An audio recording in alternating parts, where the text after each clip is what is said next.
अभी हम है साहिबगंज सकरी गली झारखंड में, जो कि आप देख सकते हैं हमारे पीछे जो स्टेज लगा हुआ है और काफ़ी ज़्यादा बैरिकेड किया गया है, जो कि यहाँ पे खेसारी लाल यादव जी आ रहे हैं तिलक समारोह में।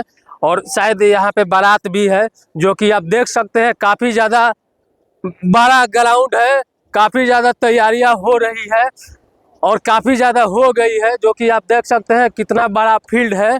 और यहीं पे आ रहे हैं खेसारी लाल यादव जी। आइए हम आगे इधर दिखाते हैं ये स्टेज और ब्रिकेट जो हुआ है, ताकि लोगों को परेशानी ना हो।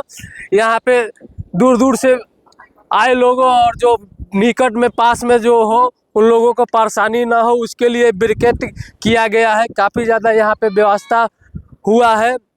और आप देख सकते हैं हमारे पीछे अभी साउंड सिस्टम लग चुका है, कुछ लगने बाकी है, जो कि स्टेज काफ़ी बन चुका है, अभी बन रहा है।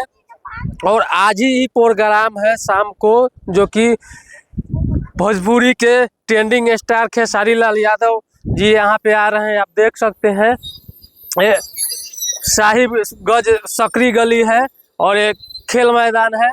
आप देख सकते हैं इसी मंच पे खेसारी लाल यादव जी आने वाले हैं, जो कि आज ही के दिन आने वाले हैं तिलक समारोह में। तो यहाँ उनका प्रोग्राम है। बाकी मैं रंजीत सिंह, आप देख रहे हैं सारण मीडिया बिहार।